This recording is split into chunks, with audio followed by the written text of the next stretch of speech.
What's up guys, it's me Jeremy, and it's about time that I finally update the list for the skins that buff your champion. My first video is now super outdated, and I know I made a lot of mistakes in making it, so it's definitely worth updating the list.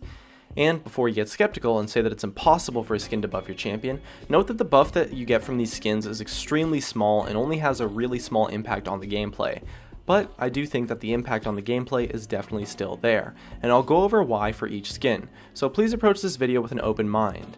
Also, keep in mind that we will only be looking at skins currently available for purchase in the store, and I did my best to research every single available skin, but there's so many skins that it's very likely that I may have missed some, so please forgive me if I do. It's also worth noting that a reasonable amount of these skins are banned from LCS because they impact the viewing experience quite significantly as a result from what makes them buff your champion. Anyways, we have a ton of skins to get through, which I've categorized into 5 different groups based on the specific way that they buff your champion. Let's get started. The first group is skins that have particles that are harder to see, usually due to a change in color to something that's a little bit harder to see like the color yellow, or to make them a lot dimmer, as well as skins that change the shape of the ability and overall make their skill shots reasonably harder to dodge since the particles are harder to see and react to. The skins that do this are as follows. Blitzcrank, who has a significantly harder to see rocket grab due to having a really weird animation as well as a different color on the ability. Steel Legion Lux, whose binding and E are significantly harder to see due to having a different shape as well as having similar shapes to her auto attack. Justicar Syndra, who has a lot lighter particle effects, and so all of her skills are fairly difficult to see, especially if you're colorblind. Arclight Varus, who has harder to see skill shots due to them being a lot lighter, which makes them a lot less vibrant. Arclight Vel'Koz, very similar to Varus, who has much harder to see abilities overall from them being lighter and thus less vibrant. Masked Shaco, whose Q smoke animation is extremely difficult to see, especially from the Fog of War.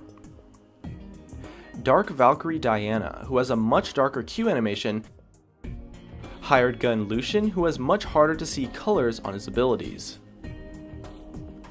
Sad Robot Amumu, who has a Q animation that is much harder to see by being a lot dimmer and more gray. Creator Victor, whose stun is a lot dimmer and can be easy to miss in teamfights. And Atlantean Syndra, who makes her skills harder to see by being a color extremely similar to the river and so a lot harder to notice overall. The next group of skins are those that have overly distracting particles. These skins make their skill shots harder to dodge because the particle effects are extremely distracting, and so it can be a lot harder to react to them and dodge properly. The skins that do this are as follows. Pool Party Ziggs, who has a very lopsided Q, and so it can be hard to judge how it bounces due to the animation.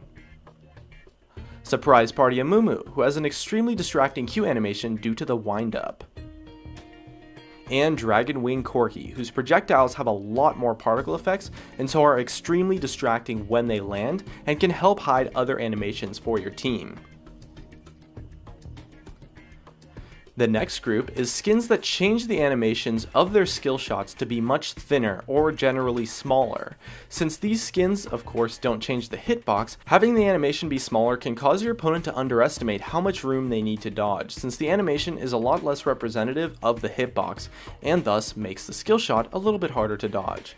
The skins that do this are as follows. Headhunter Nidalee, whose spears are super thin and fairly difficult to see.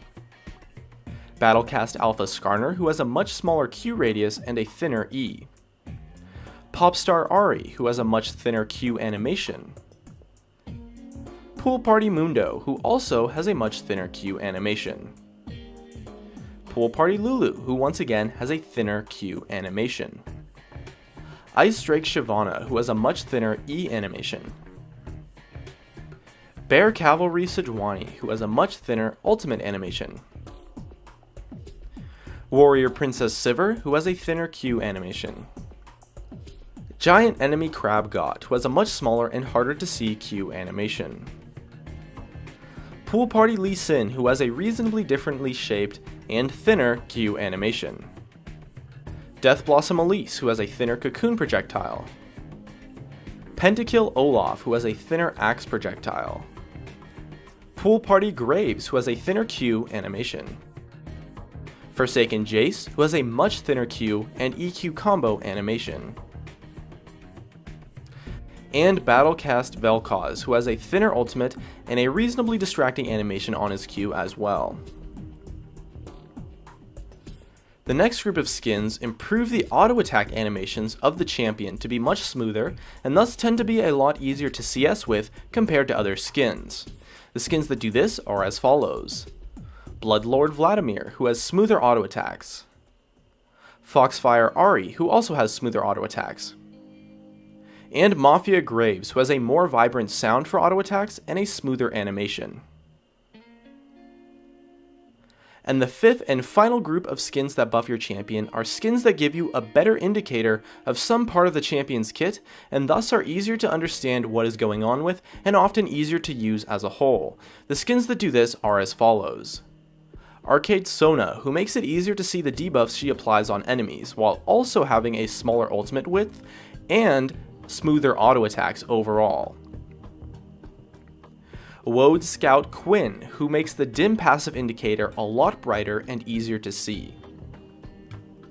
Pool Party Zac, who has a much clearer passive blob indicator.